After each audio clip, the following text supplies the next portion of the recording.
everyone. Today is 18th of March. Now it's 10 past 10 in the morning Moscow time. I'm Levan Gudadze and this is my first update for a day in which I will share all the main news that are making headlines in Russian media outlets and Russian language pages on different internet platforms. There are quite a few very significant developments and news that I like to share with you for this moment, and I will start, of course, with the latest information from Central Election Commission of Russian Federation and with latest numbers after presidential elections. And for this moment, 99.65% of the ballots have been counted according to Central Election Commission, and 87.32% of the votes goes for Vladimir Putin, goes to Vladimir Putin, current president of Russian Federation. 4.30% goes for Nikolai Kharitonov, candidate from Communist Party. Vladislav Davankov, candidate from New People's Party, received 3.82% of the votes, and Leonid Slutsky, candidate from Liberal Democrat Party, received 3.20% of the votes. Well, it is highly unlikely that these numbers will change. 99% of ballots have been already counted, even more. And therefore, well, of course, Putin achieved a landslide victory with immense support. There was different predictions. No one has had any doubts that Putin will receive majority of the votes. Only question was how many percents. I was, for example, personally wrong when I was predicting that Putin will receive 65+%. I was wrong significantly because his support is 87%. So I missed the mark on full 20%, more than that. But yet again, by the way, when I was thinking about it, I find only one explanation. And correct me if I'm reading big picture wrongly. But in my opinion, what we see in past 3 days during the presidential election is unity voting.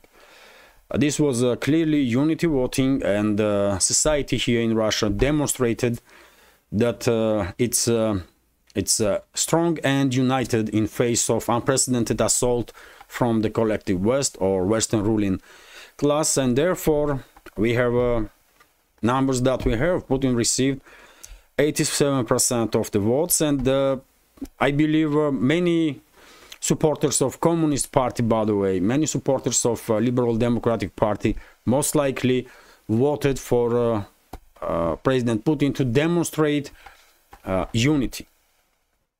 And well, overall society, I believe, sent quite a clear and loud message to Western ruling class that, well, no matter how much they're gonna try and how much pressure they're gonna impose on Russia, they're not gonna break us. Society will be stronger and more united under pressure. It's obvious. It's just too obvious. And by the way, in different times, in other times, if Russia was not under this not under assault from the collective West, and we all know that collective West, Western ruling class, is waging a proxy war against Russia, sanctions war and so on. In other circumstances, in peaceful times, maybe my prediction would be correct, and Putin will receive 65 to 70% of the votes, 65, 68, somewhere there. But yet again, times are different. Russia is under assault, and therefore society clearly demonstrated it's a unity by voting, overwhelmingly voting for President Putin. So it is what it is. And Interfax is reporting that according to latest information, 74% of the voters participated in this presidential election, which is also quite high number of turnout on elections. Next information is also interesting. Lenta.ru is reporting that during the election, 1,115 observers, foreign observers, were monitoring election process, how well it was organized, how free it was and fair, from 129 countries.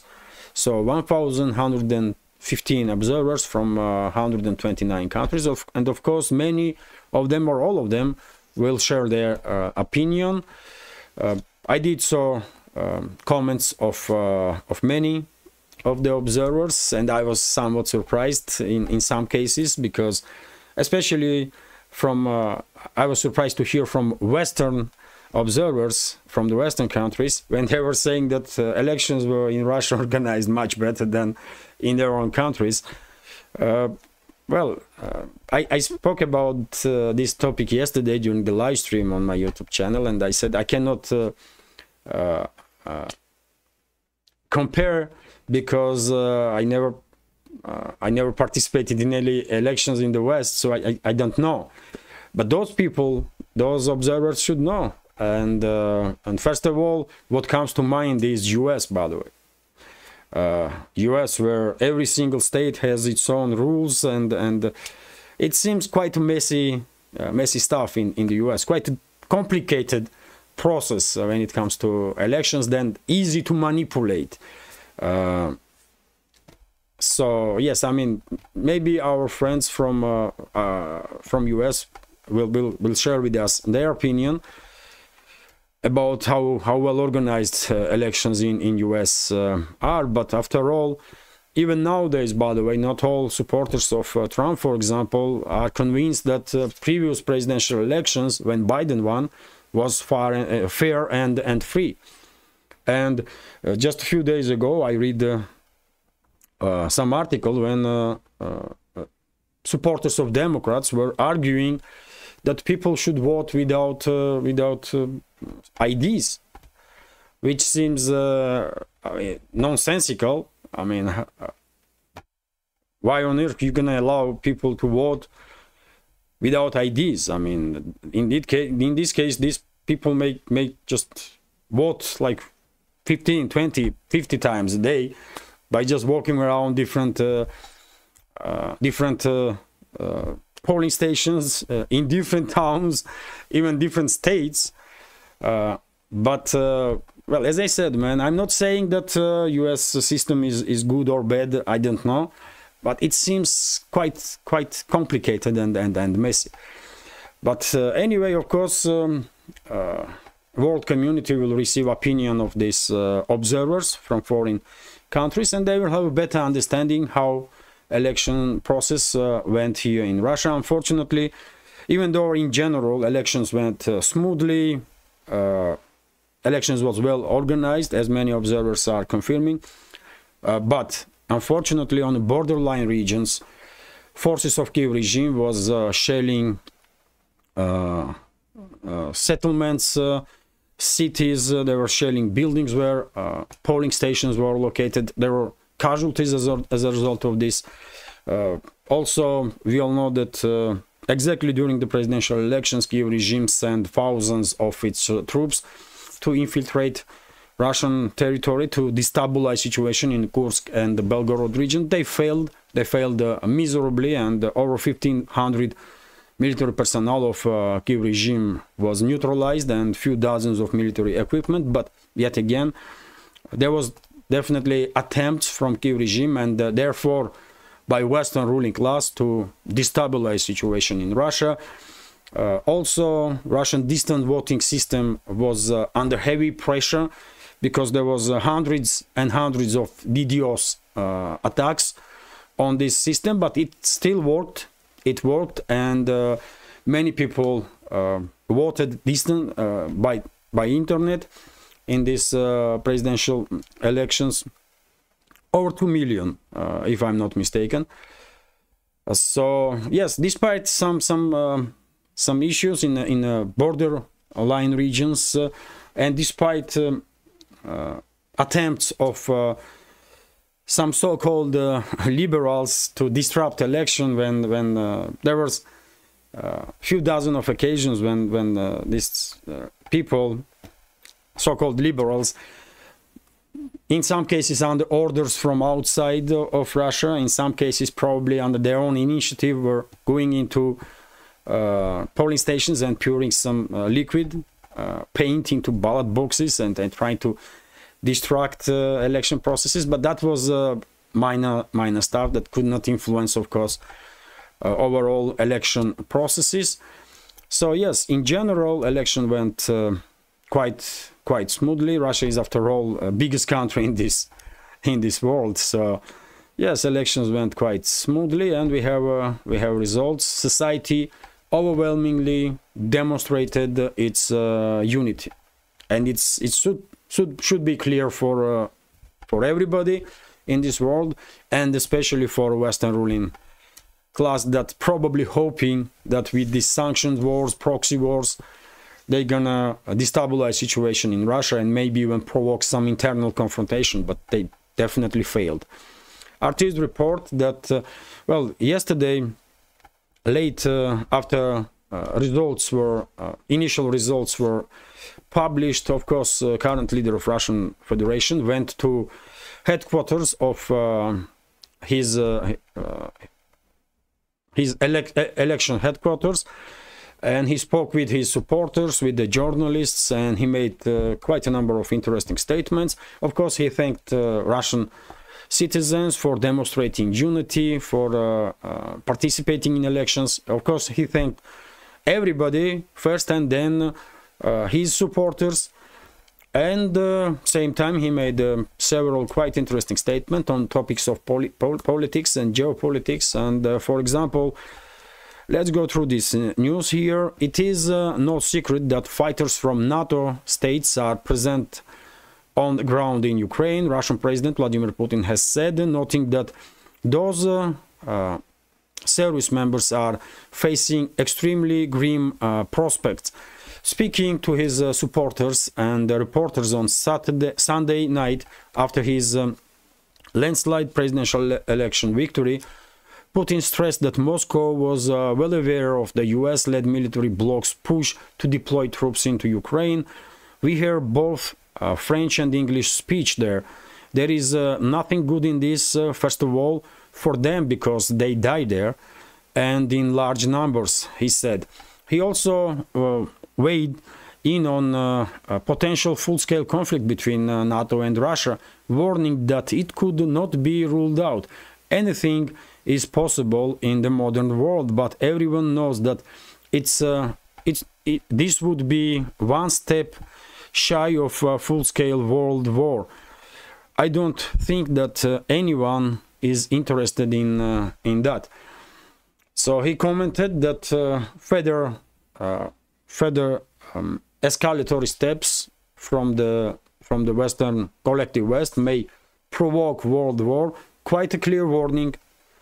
I don't even know how else Moscow can warn Western ruling elites to take steps back, think about what they are doing, because they may provoke something that they would not be ready for, undoubtedly, and no one probably will be ready, because of course direct confrontation between Russia and NATO is gonna be end of everything, end of human civilization as we know it. But yet again, unfortunately, in the Western states, there are people in the charge, like Macron, for example, in France, or some other individuals that seems like are so much out of touch with reality that they have no fear to provoke direct confrontation between Russia and NATO.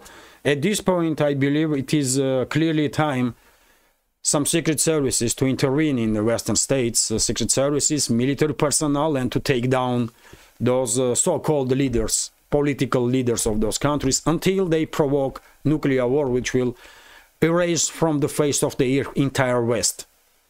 That's how serious this matter is. There will be no more West. There will be radioactive desert. Entire West, by the way, in its entirety. An entire planet will become a radioactive desert, for that matter.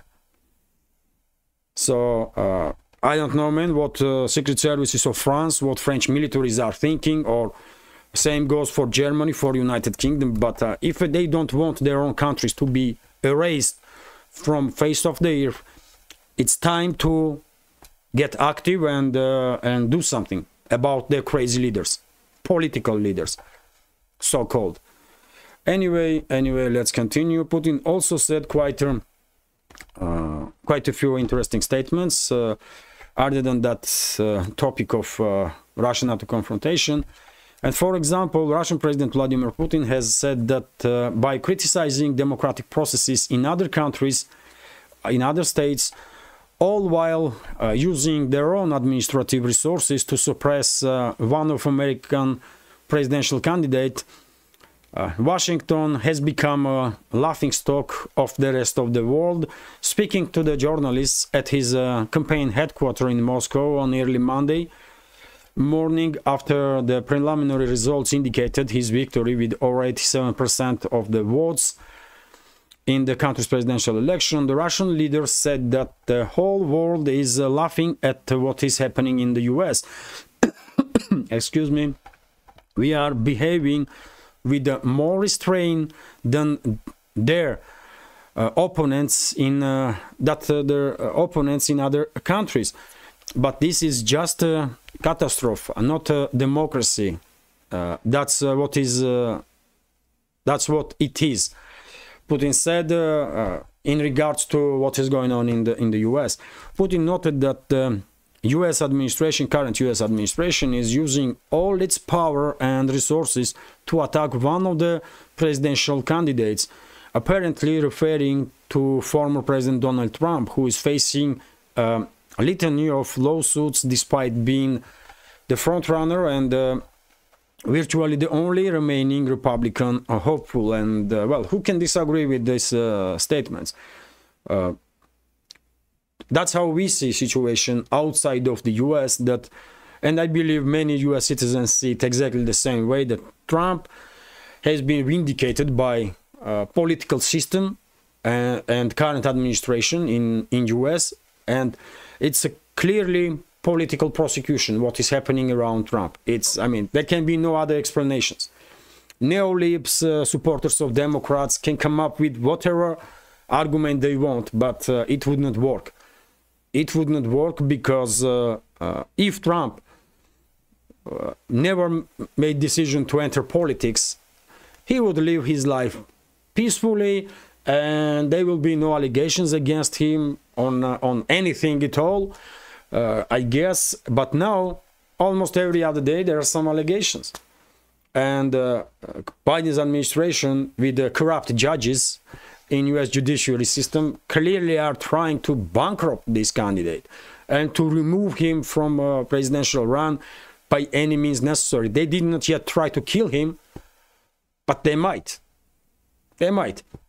And well, Biden, not Biden, but Trump and his security should be aware of that. I mean,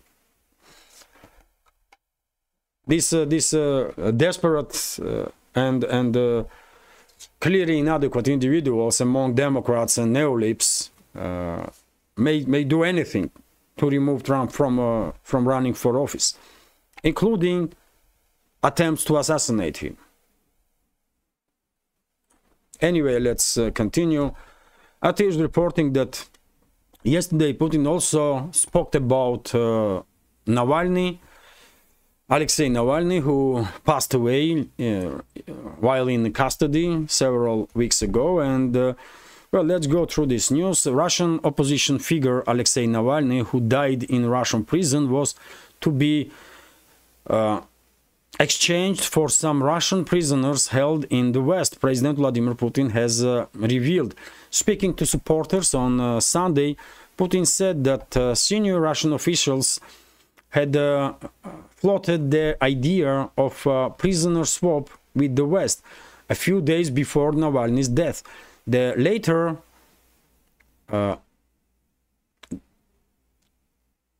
did in February at the Polar Wolf colony.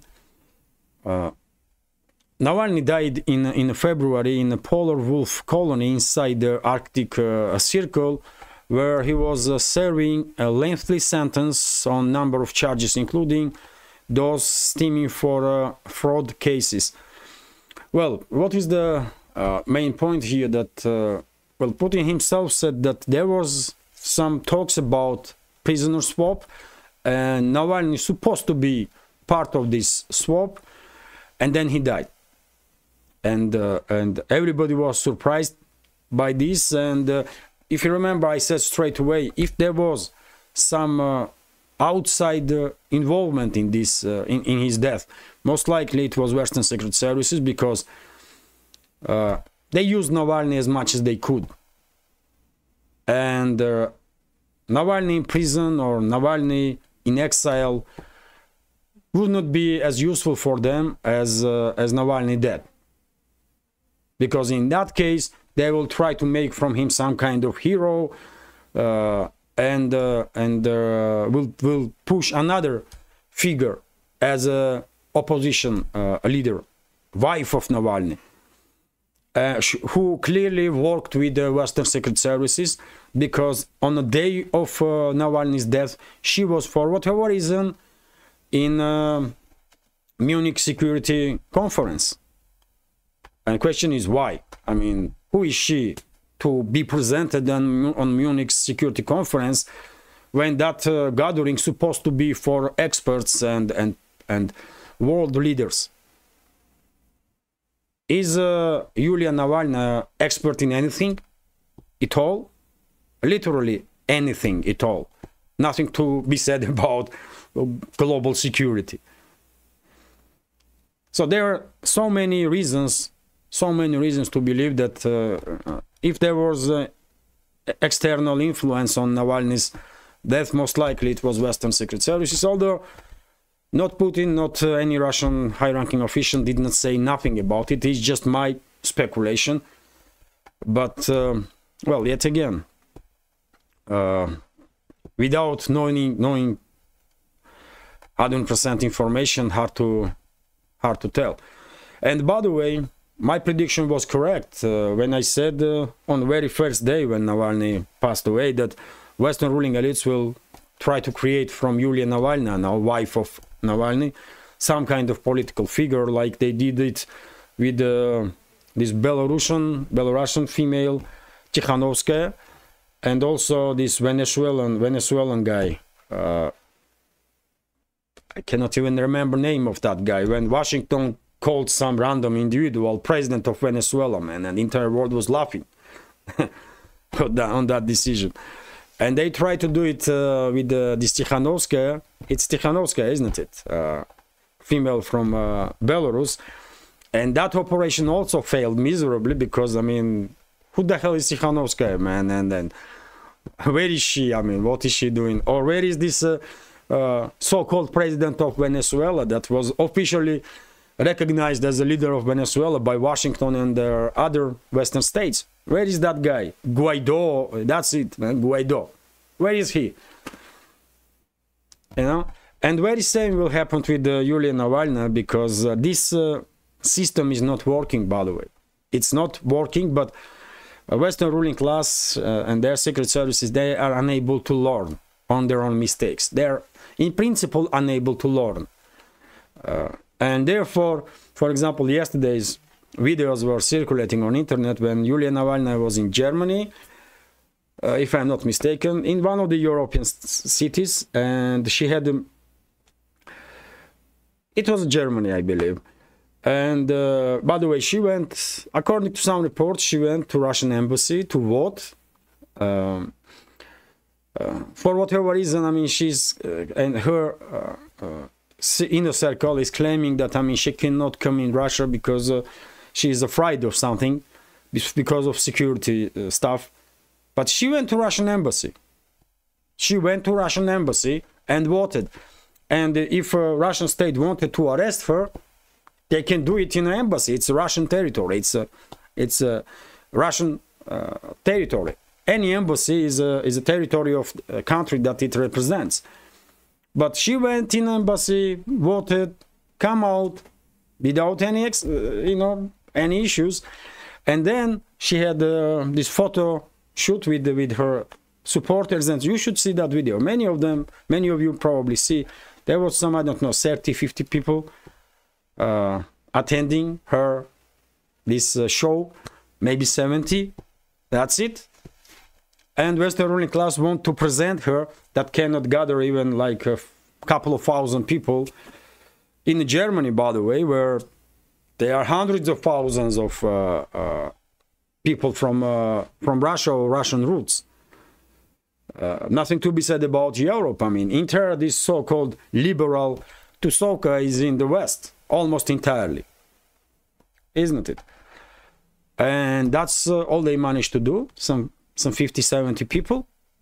And Western secret services and Western ruling class want to present her as some kind of political figure. Come on, man. Unbelievable.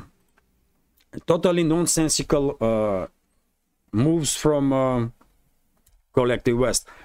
But anyway, you know, let them fail, by the way, time after time after time. It's better for everybody that way.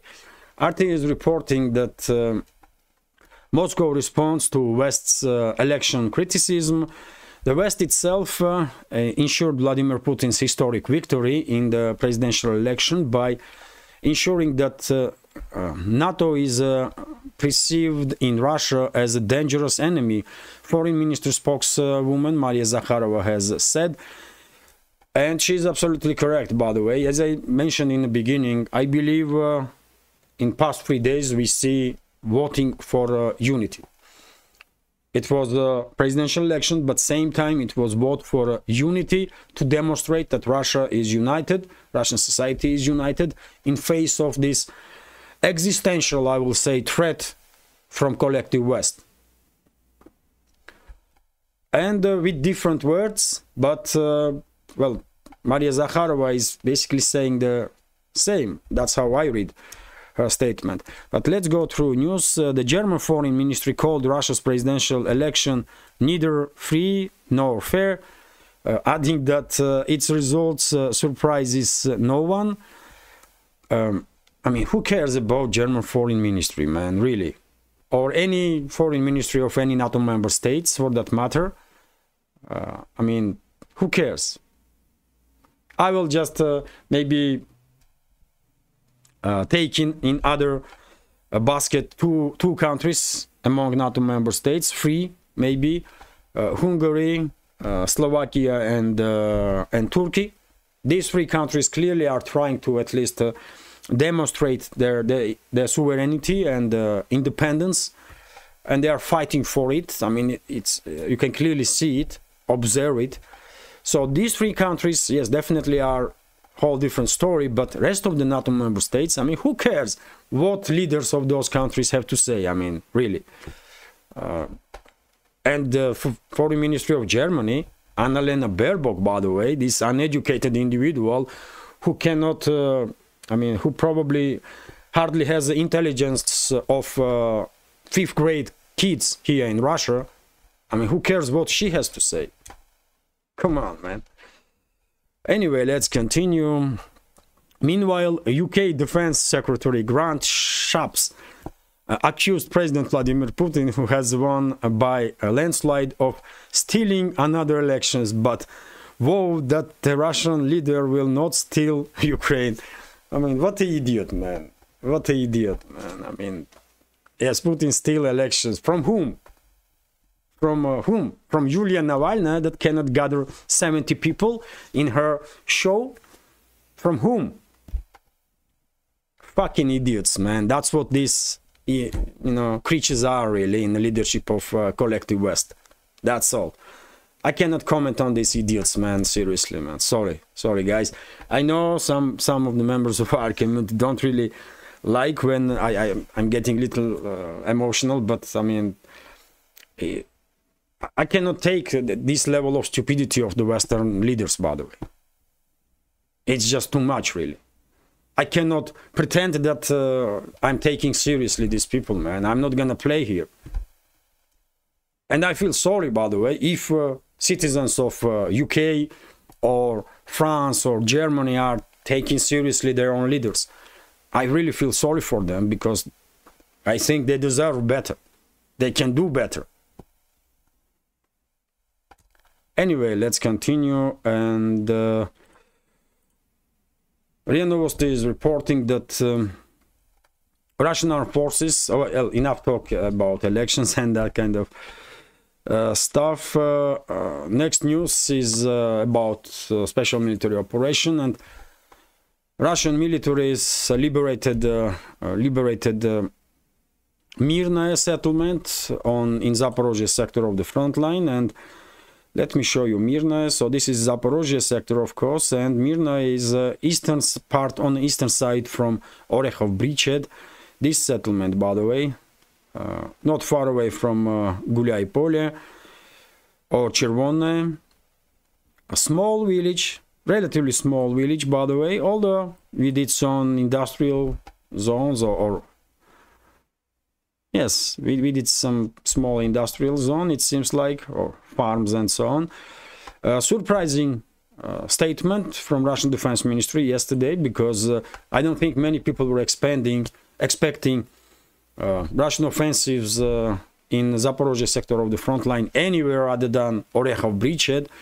And I was also surprised, of course, to hear that this Myrnaya settlement become under full Russian control.